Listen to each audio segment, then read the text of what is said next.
homelessness or poverty, mental health. And what the citizens of Vancouver said was, we need to work on our sense of belonging, on isolation, that we don't know our neighbors. There was one interview where the fellow, the president of the university, said the worst thing that happened in Vancouver was the garage door open. Wake up in the morning, hit the button, drive out, do what we do, come back, open it up, drive in. We don't know our neighbors.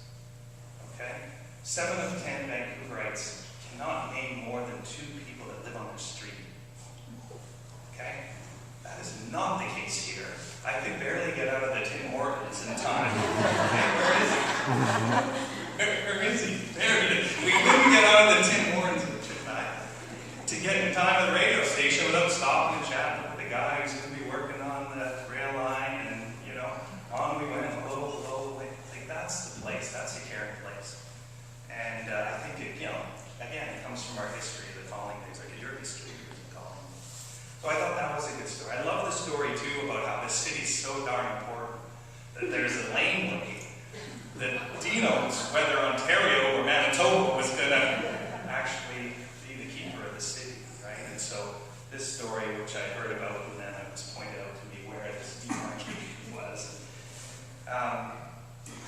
You won't be surprised to know that I dug around a little bit to learn a little bit more about Mike Richards' time here, and I'm just delighted to see that his contributions are finding their way back. Good old. Now he plays the wrong hockey.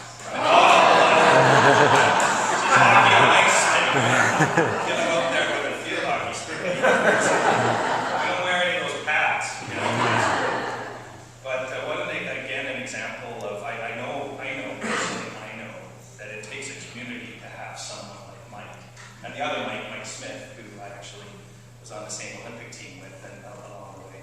I mean, these are a couple of exceptional individuals that reflect the community, right? They are yours truly, and that's smart caring. So I think of that. I love the story of the 5 roses. If I got that right, there was 5 roses. That 1 and 2 households have the 5 roses cookbook here in Canada.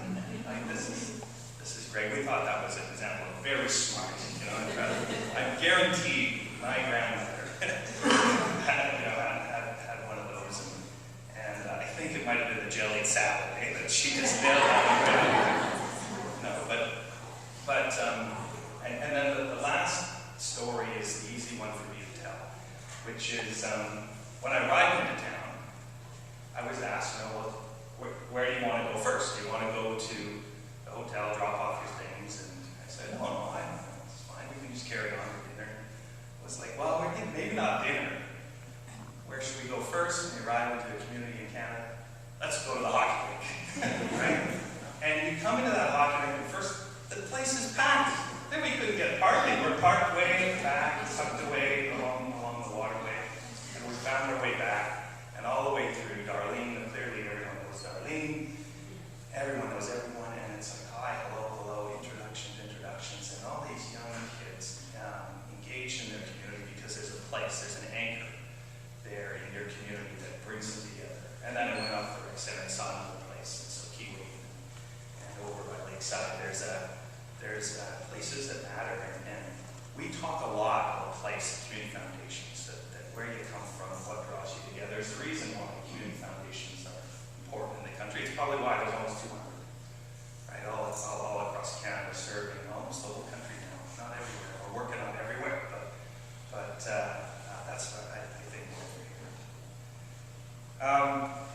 So I'm just going to say those could have been the stories I would focus on in the talk today, but the one I really want to tell or use as the example of the scale and scope of our vision, the Governor General's vision for smart caring effort, is the railroad. And I don't think I've had a conversation of substance since I arrived last night that in some way hasn't had a reference point to the railroad. Part of it is because it went for what it meant for the economy, and when it brought the grain from out west, and we stopped here in the middle, and what it meant for forestry and all the dimensions of this place and the railroad. And that matters to me only insofar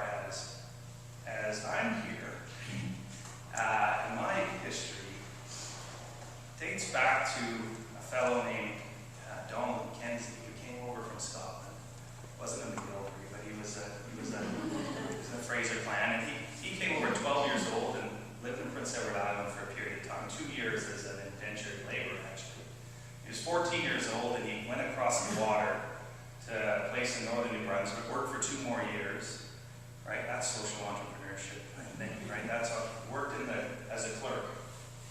And he saved up, and we have every journal ledger that he wrote down. He's a good Scotsman, right? He wrote down every single thing he paid for, or spent money on, received. And so he recorded that. And when he saved up enough money, he got on the rail car. And he decided he would go as far west as he possibly could. Now, he ended up in Regina, which is as far as he could go at the time. But I went back knowing I was coming here, and I said, I wonder what happened. And lo and behold, he would have come through here. And there it is, it's marked down. And he spent a full 2 pennies here in town on the meal. And marked one of 12 stops he made on the route to Regina. Now, I tried to imagine what it would be like to be here at that period of time. And you, I'm sure, will have learned more about this than I would have. But you know it would have been as cold, right? Or as beautiful, right? You know it would have been as welcoming. It would have had all those same ingredients, but it also would have had a whole lot of courage wrapped up in this. This was a young fellow, 16 years old, going to a place he knew nothing about, right? Nothing but a story out ahead and a sense of aspiration, that there was something more to the future. Go west because there was something more. And he made a couple of smart choices. He got off the train in Portage la Prairie, chatted up the young woman doing the, what do you call it, the Morse code, the telegraph. And she turned out to be a fine young lady. Carried on to Regina, kept in touch, and that was my great-grandmother. And so she carried on a year later from Portage la Prairie to Regina, and they set up in a clerk's store, the Canada Food and Drug Store, right across from the rail station. And it was actually there for almost 8 years. It's an amazing thing. But I tell the story because the rail line is this thing that connects us all. There's so many stories. Everyone's got their story. And in this particular case, this foundation has a story of the folks on the railroad deciding not too many years ago that they would make a contribution back to this community and use the community foundation to do that. And something, how many is it, 150 odd folks working there at the railroad over time have built it down to $70,000. And I don't know how much they've also spent out already through grants as they built that endowment. But that's the story. That's the story of Canada. Right there, right? Anchored in this place, a key institution, a whole bunch of people that care, a vision for the future.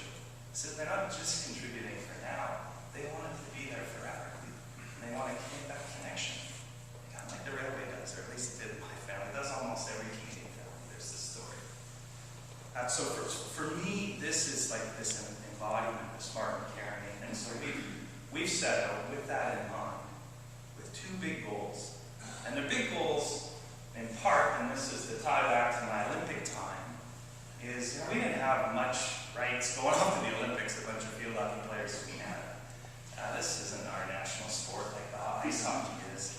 That's the national sport in India and Pakistan, and the folks in Holland are awfully good, I can tell you, and other places around the world.